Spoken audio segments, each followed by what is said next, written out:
जय श्री राम। कल हमने गंगा अवतरण का पढ़ा, उसके आगे का भाग है ये। गंगा अवतरण होने के बाद क्या हुआ इसका वर्णन है। शुरू करते हैं।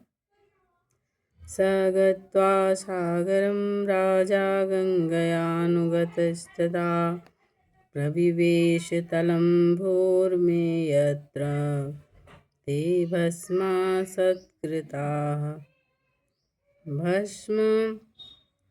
भस्मन्यथा प्लुते रामगङ्गाया सलिलेन वै सर्वलोकप्रभो ब्रह्मा राजानमिद ब्रवीत। श्री राम इस प्रकार गंगा जी को साथ लिए राजा भगीरथ ने समुद्र तक जाकर रसातल में, जहाँ उनके पूर्वज भस्म हुए थे, प्रवेश किया और वह भस्म राशि जब गंगा जी के जल से अप्लवित हुई तो तब संपूर्ण लोकों के स्वामी भगवान ब्रह्मा ने वहां पधार कर राजा से इस प्रकार कहा। तालिता नरशार्दूल दिवं याताश्च देवता षष्टिपुत्र सहस्राणि सगरस्य महात्मनः। नरश्रेष्ठ महात्मा राजा सगर के 60,000 पुत्रों का तुमने उद्धार कर दिया। अब वे देवताओं की भांति स्वर्गलोक में जा पहुँचे हैं। सागरस्य जलं लोके यावत् स्थास्यति पार्थिव सागरस्यात्मजा सर्वे दिविस्थ्यन्ति देववतः। भूपाल, इस संसार में जब तक सागर का जल मौजूद रहेगा तब तक सागर के सभी पुत्र देवताओं की भांति स्वर्गलोक में प्रतिष्ठित रहेंगे। यं च दुहिता ज्येष्ठा तव गंगा भविष्यति त्वत्कृतेन च नामथ लोके स्यास्यति विशुद्धता। ये गंगा तुम्हारी भी ज्येष्ठ पुत्री होकर रहेंगी और तुम्हारे नाम पर रखे हुए भागीरथी नाम से इस जगत में विख्यात होंगी। गंगा त्रिपथगाति नाम दिव्या भागीरथीति च तेन पथो भावयन्ति तस्मात् त्रिपथगा स्मृता। त्रिपथगा, दिव्या और भारती, उन तीनों नामों से गंगा की प्रसिद्धि होगी। ये आकाश, पृथ्वी और पाताल तीनों को पवित्र करती हुई गमन करती हैं, इसलिए त्रिपथगा मानी जाती हैं। पितामहानां सर्वेषां त्वमत्र मनुजाधिपः कुरुष्व सलिलं राजन् प्रतिज्ञां पवर्जयः। नरेश्वर महाराज, अब तुम गंगा जी के जल से यहाँ अपने सभी पितामहों का तर्पण करो और इस प्रकार अपनी तथा अपने पूर्वजों की हुई प्रतिज्ञा को पूर्ण कर लो। पूर्वकेण हि ते राजन्स्ते नास्ति यशा तदा धर्मिणां प्रवरेणाथ नैष प्राप्तो मनोरथा। राजन, तुम्हारे पूर्वज धर्मात्माओं में श्रेष्ठ महायशस्वी राजा सगर भी गंगा को यहाँ लाना चाहते थे, किंतु उनका यह मनोरथ नहीं पूर्ण हुआ। तथैवाशुमतावस्य लोके अप्रतिम तेजसा गंगां प्रार्थयता नेतुं प्रतिज्ञानापवर्जिता। राजर्षिणा गुणवता महर्षि समतेजसा मतुल्यतपसा चैव क्षत्रधर्मस्थितेन च। वत्स, इस प्रकार लोक में अप्रतिम प्रभावशाली, उत्तम गुण विशिष्ट, महर्षि तुल्य, तेजस्वी, मेरे समान तपस्वी और क्षत्रिय धर्मपरायण राजर्ष अंशुमान ने भी गंगा को यहाँ लाने की इच्छा की, परंतु वे पृथ्वी पर उन्हें लाने की प्रतिज्ञा पूरी न कर सके। दिलीपेन महाभाग तब पित्राति तेजसा पुनर्न शकिता ने तुम गंगाम प्रार्थया नघ। निष्पाप महाभाग, तुम्हारे अत्यंत तेजस्वी पिता दिलीप की भी गंगा को यहाँ लाने की इच्छा करके भी इस कार्य में वे सफल न हो सके। सत्वा समतिक्रांता प्रतिज्ञ पुरुषर्षभः प्राप्तो असि परम लोके यश परम सप्तम संपतम।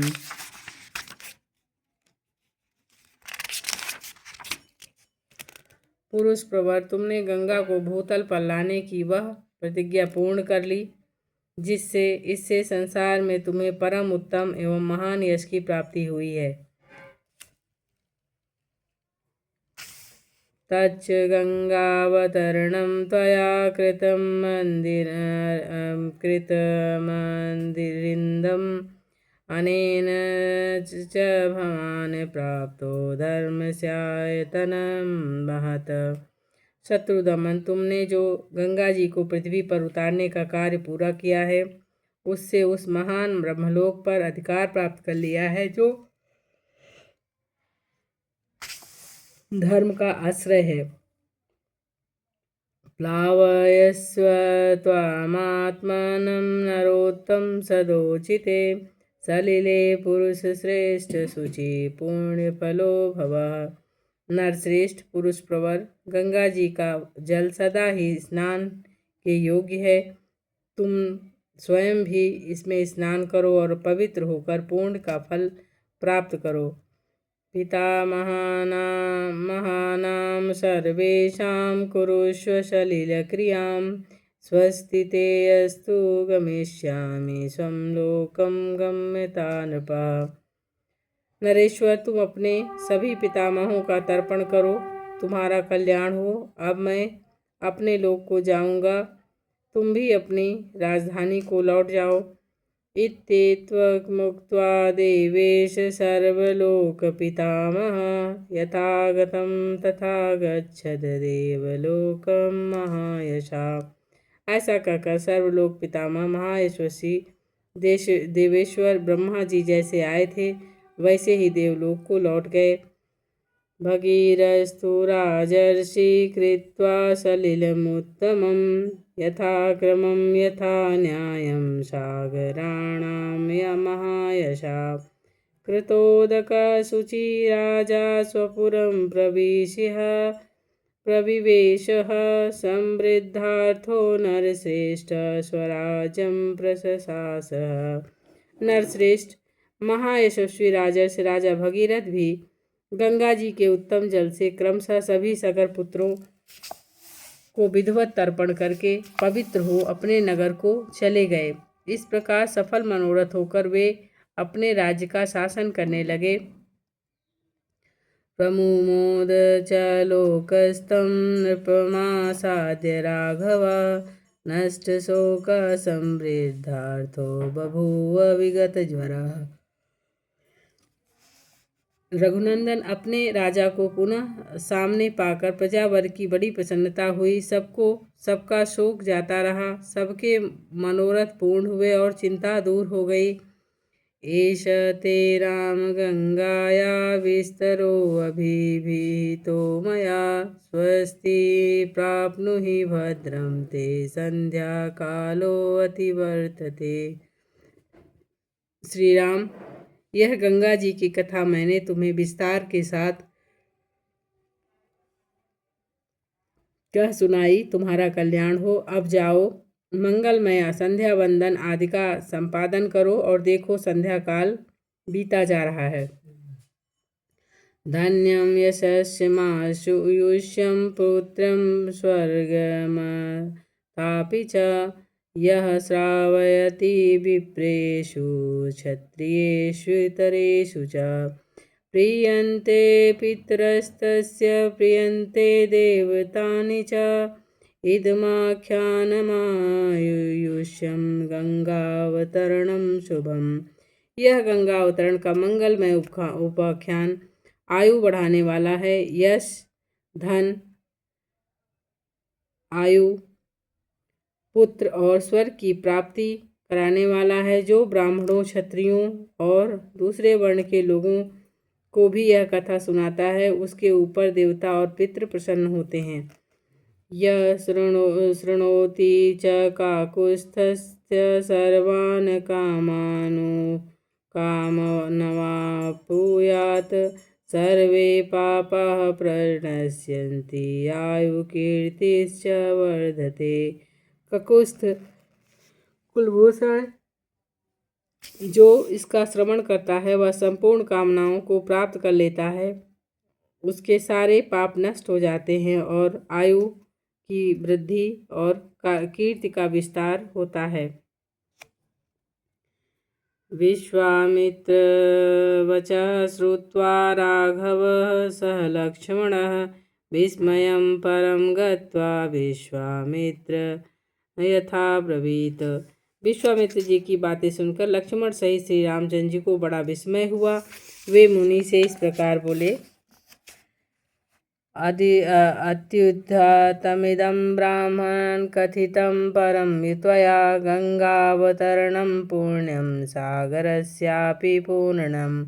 ब्राह्मण, आपने गंगा जी के स्वर्ग से उतरने और समुद्र में भरने की यह उत्तम और अत्यंत अद्भुत कथा सुनाई। क्षणभूतेव नवरात्रि संवृत्तेयं परन्तपः इमां चिंत्यन्तो सर्वा निखिलेन कथां तव।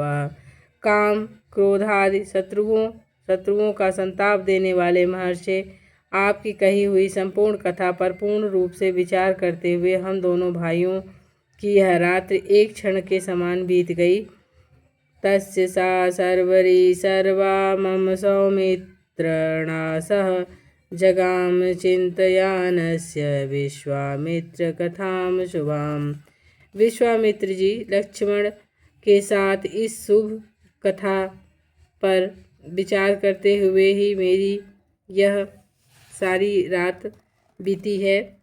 ततः प्रभाते विमले विश्वामित्रं तपोधनम् उवाच राघवो वाक्यं कृताहिकमरिन्दम्। तत्पश्चात निर्मल प्रभात काल उपस्थित होने पर तपोधन विश्वामित्र जी जब नित्य कर्म से निवृत्त हो चुके, तब शत्रुदमन श्री रामचंद्र जी ने उनके पास जाकर कहा, गता भगवती रात्रि श्रोतव्यम परम श्रुतम तराम सरिताम श्रेष्ठा पुण्याम त्रिपथगा नदीम। मुने, यह पूजनीय रात्रि चली गई, सुनने योग्य कथा, सर्वोत्तम कथा मैंने सुन ली। अब हम लोग सरिताओं में श्रेष्ठ पूर्ण सलिला त्रिपथगामिनी नदी गंगा जी के उस पार चलें।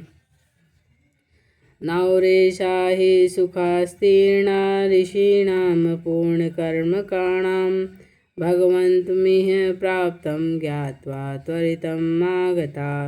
सदा पूर्ण कर्म में तत्पर रहने वाले ऋषियों की यह नाव उपस्थिति है। इस पर सुखद आसन बिछा है। आप परम पूज्य महर्षि को यहाँ उपस्थित जानकर ऋषियों की भेजी हुई यह नाव बड़ी तीव्र गति से यहाँ आई है। तस्य तद्वचनं श्रुत्वा राघवस्य महात्मना संतारं कर्ण्यामास सर्ष्ये संघस्य कौशिकः। महात्मा रघुनंदन का यह वचन सुनकर विश्वामित्र जी ने पहले ऋषियों सहित श्री राम लक्ष्मण को पार कराया। उत्तरं तीरमासाद्यं संपूज्य ऋषिगणं ततः गंगाकूले त्रिनिविष्टास्ते विशालां ददृशपुरीं। तत्पश्चात स्वयं भी उत्तर तट पर पहुंचकर उन्होंने वहां रहने वाले ऋषियों का सत्कार किया और फिर सब लोग गंगा जी के किनारे ठहरकर विशाला नाम की पुरी की शोभा देखने लगे। ततो मुनिवरस्तूर्ण जगाम सह राघव विशालां नगरी रम्या दिव्यां सर्गोपमां तथा। तदंतर श्री राम लक्ष्मण को साथ ले मुनिवर विश्वामित्र तुरंत उस दिव्य और रमणीय नगरी विशाला की ओर चल दिए, जो अपनी सुंदर शोभा से स्वर्ग के समान जान पड़ती थी। अतः रामो महाप्राज्ञो विश्वामित्र महामुनिम प्रपक्ष प्राञ्जलि भूत्वा विशालामुत्तमां पुरीम। उस समय परम बुद्धिमान श्री राम ने हाथ जोड़कर उस विशालापुरी के विषय में महामुनि विश्वामित्र से पूछा। कथमो राजवंशोऽयं विशालायां महामुने श्रोतुमिच्छामि भद्रं ते परम कौतूहल ही में। महामुनि, आपका कल्याण हो। मैं सुनना चाहता हूँ कि विशाला में कौन सा राजवंश राज कर रहा है। इसके लिए मुझे बड़ी उत्कंठा है। तस्य तद्वचनं श्रुत्वा रामस्य मुनिपुङ्गवः आख्यातुं तस्मारेभे विशालाय पुरातनम। श्री रामचंद्र जी का वचन सुनकर मुनि श्रेष्ठ विश्वामित्र ने विशालापुरी के प्राचीन इतिहास का वर्णन आरंभ किया। श्रूयताम राम शक्रस्य कथाम कथयत श्रुताम अस्मिन् देशे हि यद्वृत्तं शृणु तत्त्वेन राघव। रघुकुल नंदन श्री राम, मैंने इंद्र के मुख से विशालापुरी के वैभव का प्रतिपादन करने वाली जो कथा सुनी है उसे मैं बता रहा हूँ, सुनो। इस देश में जो वृतांत घटित हुआ है उसे यथार्थ रूप से श्रवण करो। पूर्वकृत युगे रामदिते पुत्रा महाबला आदितेश्च महाभागा वीर्यवंत सुधार्मिका। श्री राम पहले सतयुग में दिति के पुत्र दैत्य बड़े बलवान थे और अदिति के परम धर्मात्मा पुत्र महाभाग देवता से भी बड़े बलशाली थे।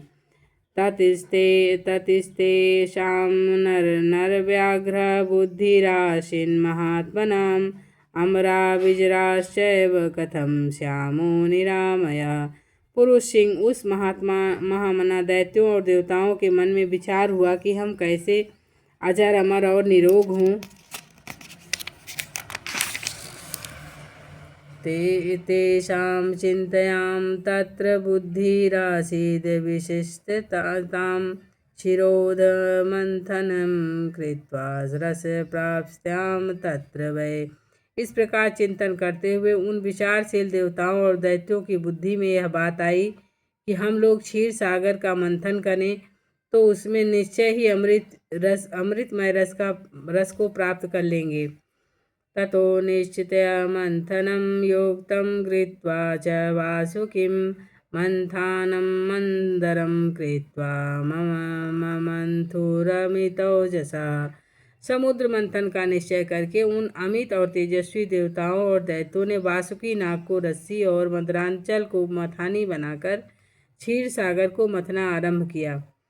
अथ वहस्त्र शस्त्रेण योक्त सर्प शिरांसि च वमन्तो अति विषम तत्र दंशत्सुदर्शने शिला।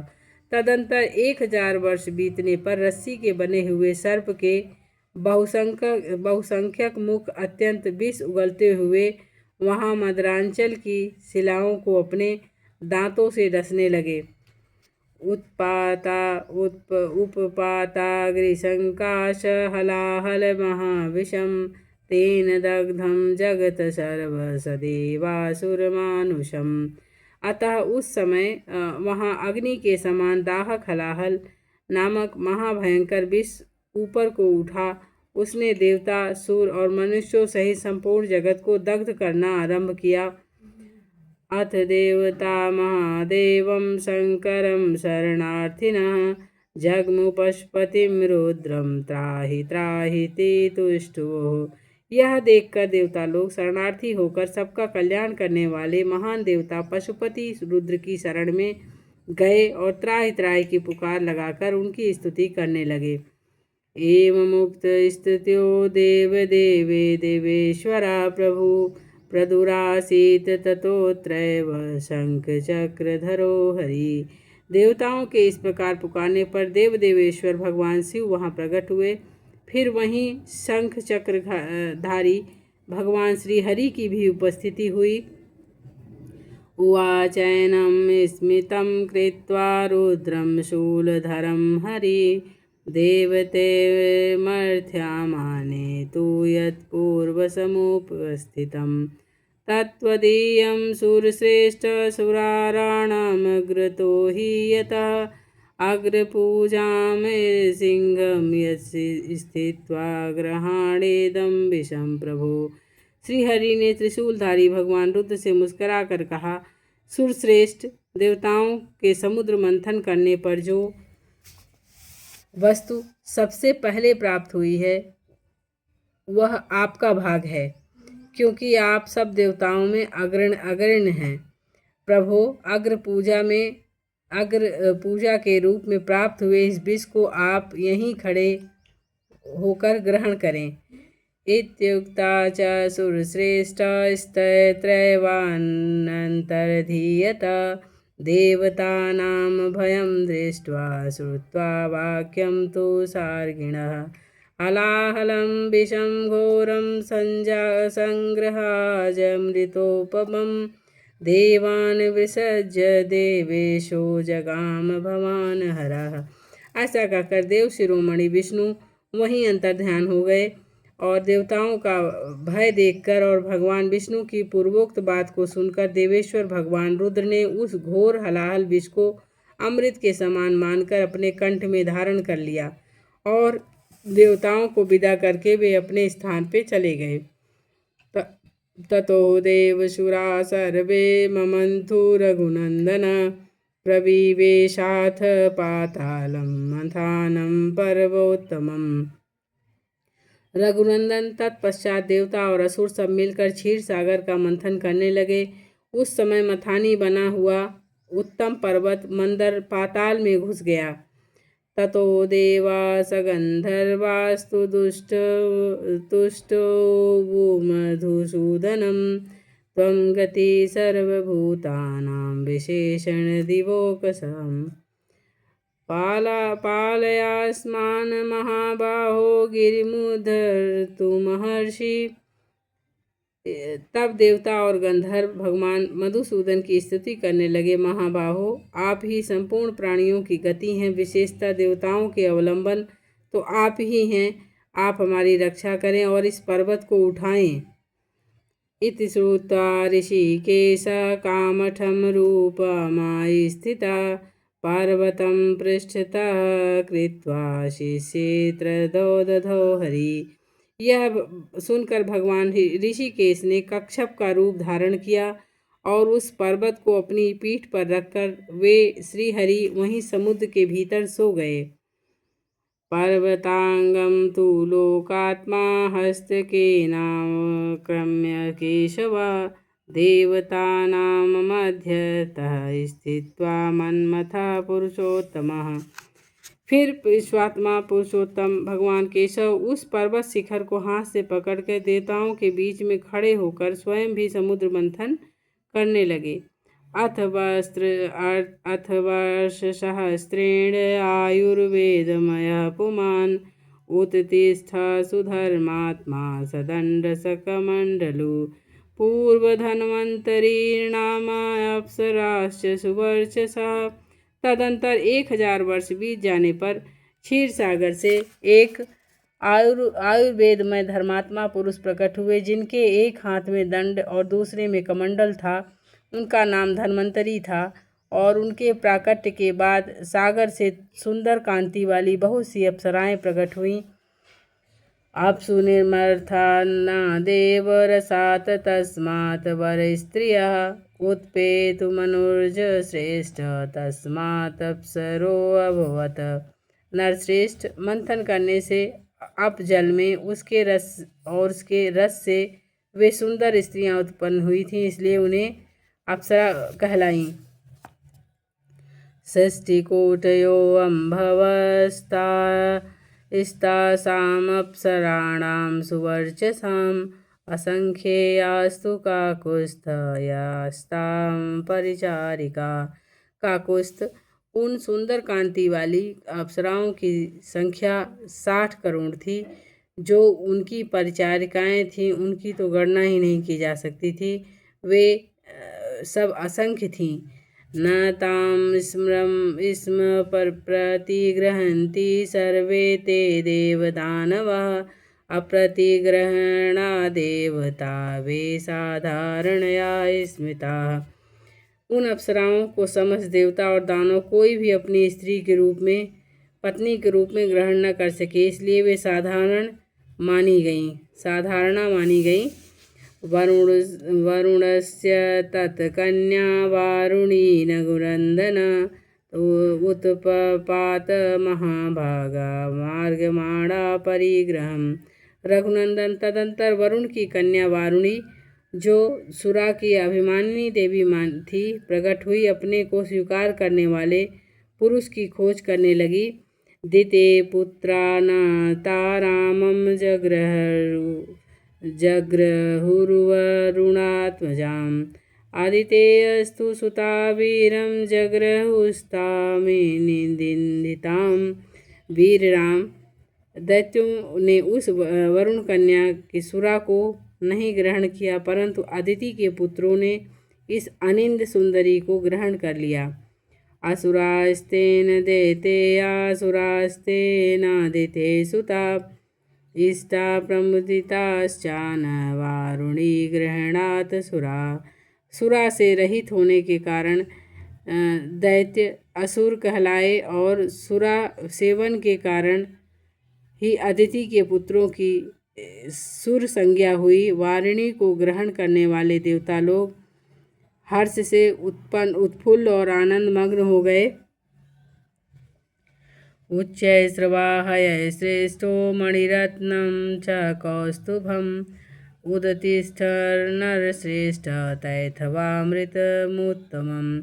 नरश्रेष्ठ, तदंतर घोड़ों में उत्तम उच्चैस्रवा, मणिरत्न, कौस्तुभ और परम उत्तम अमृत का प्राकट्य हुआ।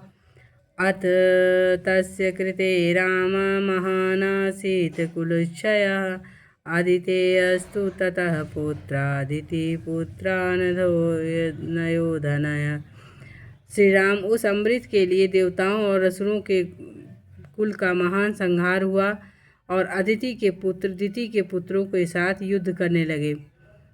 एकताम गमन सर्वे सुरा राक्षसे सह युद्धमासीन् महाघोरं वीर त्रैलोक्यमोहनम। समस्त असुर राक्षसों के साथ मिलकर एक हो गए और वीर देवताओं के साथ महाघोर संग्राम करने लगे, जो तीनों लोगों को मोह में डालने वाला था। यदा क्षयं गतं सर्व तदा विष्णु महाबलम् अमृतं सोहरत मायामास्थाय मोहिनीम्।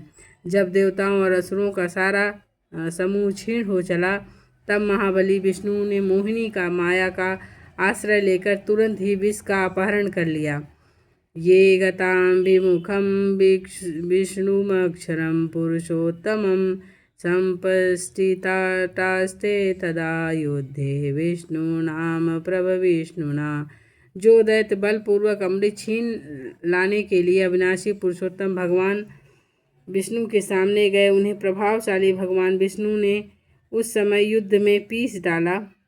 आदितेरात्मजा वीरादिते पुरा पुत्रान् निजने गिरे अस्मिन् घोरे महायुद्धे दैतेयादित्यभो यो भर्षसम्।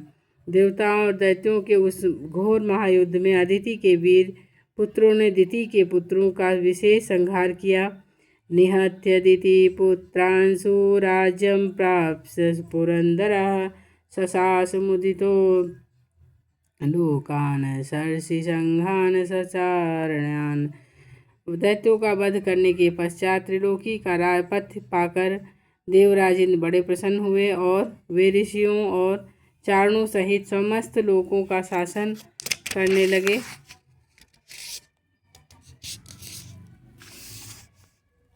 जय श्री राम।